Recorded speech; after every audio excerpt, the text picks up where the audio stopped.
김경래 최강시사 2부 시작하겠습니다. 예고해드린 대로 더불어민주당 홍영표 원내대표 연결할 건데요. 지금 여러 가지 쟁점들이 있습니다. 특감반 쟁점부터 시작해서 유치원 3법, 산업안전보건법, 이른바 고 김용균 씨 관련된 고 김용균법이라고 부르기도 하죠. 다 얽히고 설켜가지고 전국이 언제나 안 그랬겠습니까마는 지금은 뭐 앞이 잘 보이지 않는 것 같습니다. 지금 진행 상황을 여쭤보겠습니다. 더불어민주당 홍영표 원내대표 연결돼 있습니다. 안녕하세요. 네, 안녕하십니까. 홍영표입니다. 네. 시간이 없으니까 바로 들어가겠습니다. 네네. 지금 청와대 민정수석실 압수수색을 했어요. 검찰이. 네. 특감반 민간인 사찰 의혹과 관련해서요. 지금 여당의 입장을 좀 듣고 싶어요. 네. 우리 여당으로서는 네. 지금 일단 뭐 진상을 규명하는 거, 실체적 진실을 밝히는 것에 대해서 저희는 뭐 적극적으로 동의합니다. 네. 그런데 아무튼 이 문제가 비롯된 것이 김태우 전 수사관이 비행위를 저질렀고 네. 그것을 청와대에서 적발해서 원칙적으로 처리를 한 겁니다. 네. 과거 같았으면 뭐 적당히 덮어두거나 뭐 이렇게 넘어갔을 텐데 그거에 대해서 정확하게 원칙적으로 처리를 하고 이제 원래 소속 기관인 검찰로 돌려보내겠다. 네. 이렇게 하니까 이 사람이 거기에 반발하면서 이렇게 사태를 키워왔거든요. 네. 그런데 다 아시겠지만은 이 사람이 뭐 민간인 사찰이다 이야기를 하고 있는 내용들을 보면 네.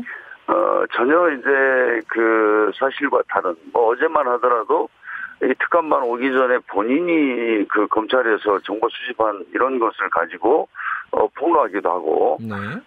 이제 뭐 이런 것들이 지금 속속 확인되고 있다고 봅니다. 예. 뭐 그런 상황이기 때문에 지금 또 김태우 전 수사관은 어떤 건설업자와의 그 비리 문제도 지금 수사 대상에 올라 있지 않습니까? 예. 이런 것들이 좀 제대로 수사가 되고 진상이 밝혀지는 것이 필요하다 이렇게 보고 있습니다. 그런데 지금 일부 언론이나 지금 야당에서는 네. 이런 비혐의자 또 범죄 혐의까지 받고 있는 사람의 말에 휘둘려서 이렇게 이걸 정쟁으로 만들고 하는 것에 대해서 저희들은 동의하기 어렵습니다. 근데 지금 하루가 멀다 하고 이제 네. 일종의 새로운 폭로라고 할까요? 네, 이런 것들이 네. 지금 진행이 되고 있는데 어제 같은 경우에는 환경부 산하 단체장들 혹은 뭐 공직자들의 블랙리스트 문건을 공개를 했어요. 이런 부분들은 실체를 어떻게 파악하고 계세요? 청와대는 일단 보고받은 바 없다고 하는데. 네, 이게 이제 보면 여기 이제 수사관들이 몇 명이 있는데 네. 이 사람들이 이제 하는 일이 정보 수집 아닙니까? 네. 일단 정보 수집을 하는데 그 정보 수집을 전부 다 활용하는 것이 아니고 네. 거기서 필요한 법적으로 문제가 없고 또 청와대에서 해야 될 정보만 정보 판단하고 네. 그 다음에 그것에 대해서 어떤 더 추가적으로 뭐가 필요한 조치가 필요한 그런 정보만 활용하는 시스템이 있습니다. 네. 그래서 그런 어떤 필터링 시스템이라고 하는데요. 네. 여과를 정보를 시켜서 이렇게 조치를 취해왔기 때문에 네. 지금 그것은 개인적인 차원에서 지금 이루어진 것으로 이렇게 이야기를 하고 있어서 그 부분은 저희들은 뭐 충분하게 소명을 하고 있다고 봅니다. 근데 네네. 이게 문건이 환경부에서 네. 작성한 건 맞아요? 그건 아직 파악이 안 되시나요? 그런 것들을 좀 파악을 해봐야 되죠. 지금 말하자면 저는 뭐 김태우 전 수사관이라는 사람이 예. 어떤 뭐 진실을 밝히기 위해서 뭐 정의를 바로 세우기 위해서 이렇게 지금 하고 있는 게 아니지 않습니까? 예. 자기의 범죄를 덮기 위해서 지금 필사적으로 이런 폭로를 이어가고 있는 거거든요. 예. 그래서 이것은 지금 일단 이 김태우 수사관에 대해서는 이제 대검 감찰관에서 1차적으로 비혐의에 대한 조사 결과가 조만간에 나올 겁니다. 오늘 나온다고 하더라고요. 네. 그럼 오늘 그걸 보고, 네. 거기서 문제가 이제 있으면 우리가 1단계로 좀 판단할 수 있을 것 같습니다. 예. 네. 일단 사실관계 파악이 좀 먼저 좀 선행돼야 될 것 같고요. 근데 지금 네. 야당 쪽에서요. 특히 네. 이제 뭐 자유한국당뿐만 아니라 평화당, 정의당까지 박형철 비서관 사퇴 그리고 운영위 소집 요구하고 있잖아요. 네. 이게 이제 일종의 좀 관리 책임은 어쨌든 져야 되는 거 아니냐. 만약에 개인의 일탈 행위라 하더라도. 그러니까 예. 제가 처음에도 말씀을 드렸지만 예. 관리 책임이라는 것은 이 사람의 비위를 적발해서 예. 과거와 달리 원칙적인 처리를 한 거 아닙니까? 예. 네.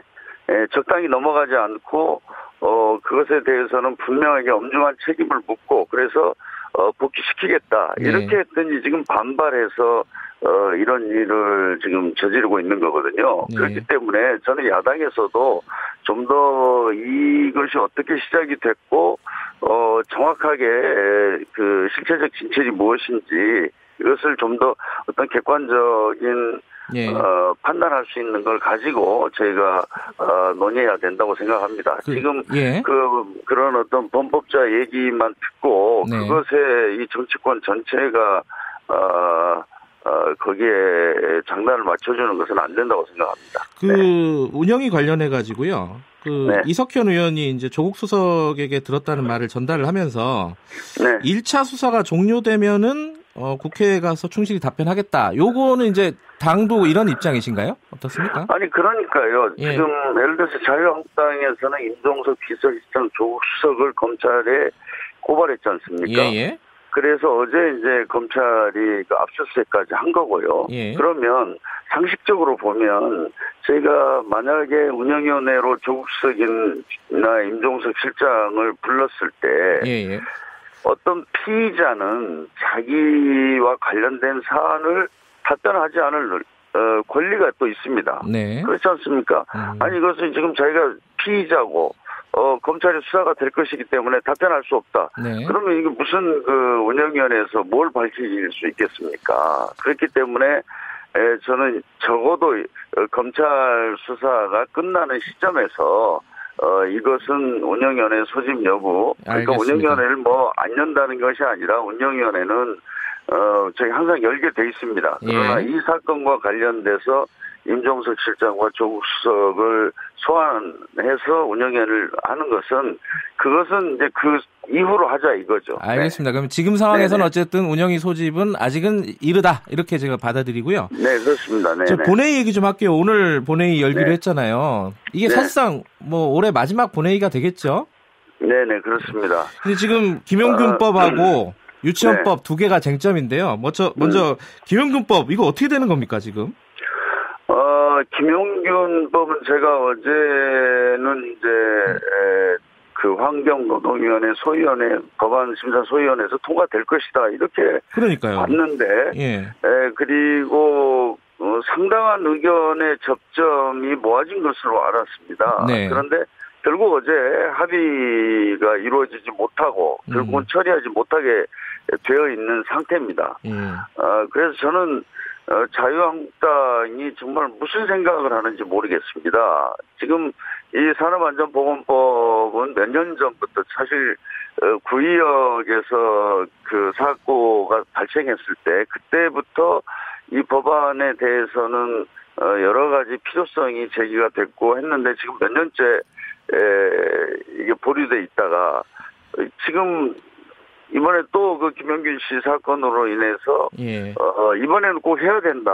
이것이 국민들뿐만 아니라 국회도 이제 그렇게 생각을 해서 통과될 줄 알았는데 저는 자유한국당이 이 법마저도 이렇게 저지하는 것에 대해서 정말 절망감을 갖고 근데 있습니다. 자유한국당이 지금 주장하는 부분은요, 이 산해도급 금지나 이제 산재 사망 시에 네. 이제 사업주 처벌하는 게 너무 과하다라는 네. 건데 이 부분에 대해서는 더불어민주당은 어떤 중간에 절충이나 이런 부분에 대한 입장은 있으신가요? 지금 우선은 경제계를 비롯해서 예. 이 법에 우려하는 쪽과도 충분하게 이야기를 했고요. 네. 그래서 자유한국당과 경제계가 요구하는 안을 많이 수용을 했습니다. 네. 그래서 내용적으로 저희들은 이제 전혀 좀 걱정하는 것들이 발생하지 않을 거다 이렇게 보고 있는데 예.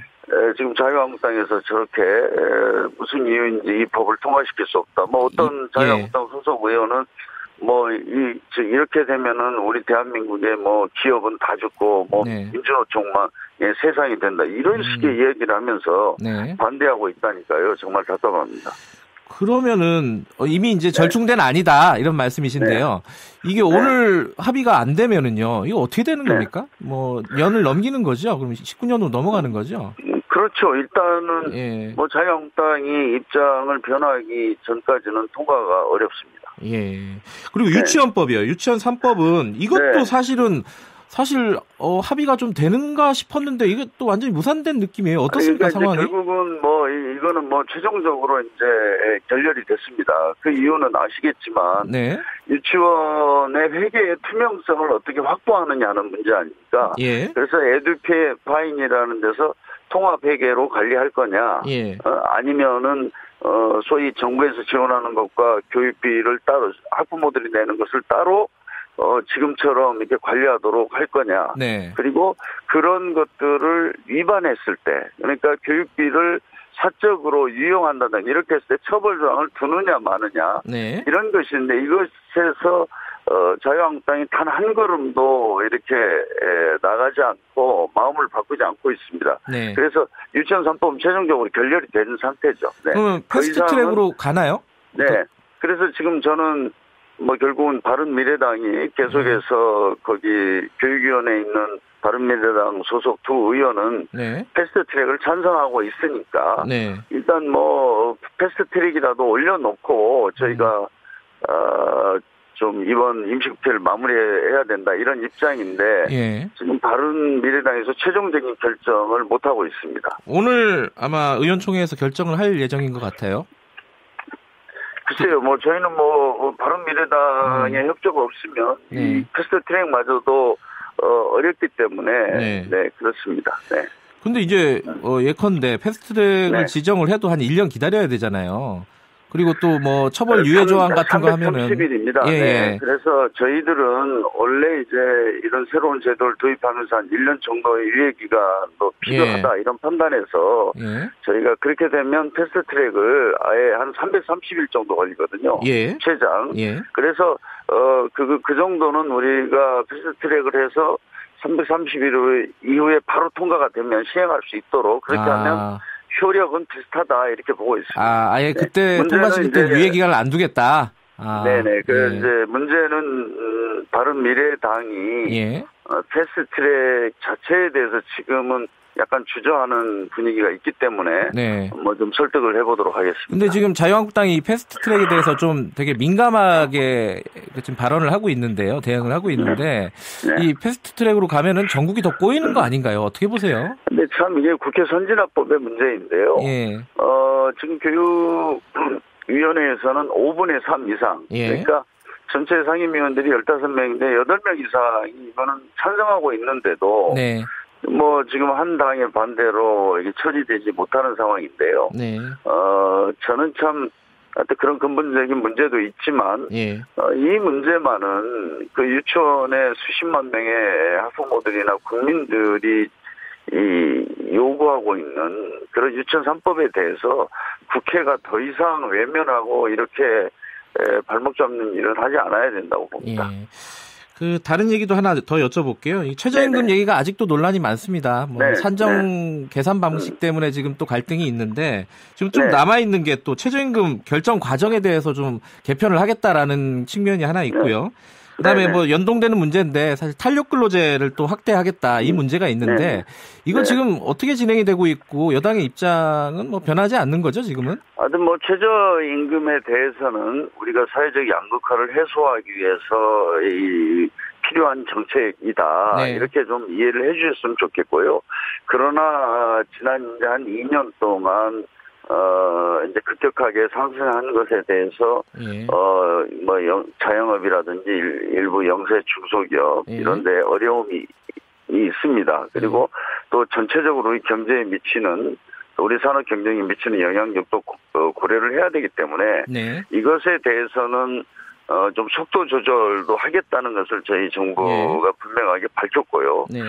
그러나 또 이제 그걸 넘어서서 이 결정하는 과정에서 좀 여러 가지 좀 더 정교하게 또 실물 경제에 미치는 영향 같은 것을 반영할 수 있는 최저임금 심의 절차와 기준 이런 게 필요하다. 이것에 대해서 여야가 많은 공감대가 있기 때문에 이 부분은 내년도 이제 7월에 21년도 최저임금 인상률을 결정하기 전에 국회에서 그런 제도 개선을 해보려고 합니다. 알겠습니다. 그 최저임금 결정 과정하고요. 탄력 근로제 그리고 탄력 근로제는 이제 지금 경제사회 노사정위원회에서 논의하고 있고 이 논의가 적어도 1월 중에는 마무리될 걸로 저희들은 기대하고요. 만약에 안 된다 하더라도 2월 초에는 국회에서 탄력 근로제 도입에 대해서는 통과시킬 예정입니다. 선거제 개편도 여쭤보려고 했는데 이거는 다음에 연결될 때 한번 여쭤볼게요. 오늘 고맙습니다. 네네, 감사합니다. 더불어민주당 홍영표 원내대표였습니다.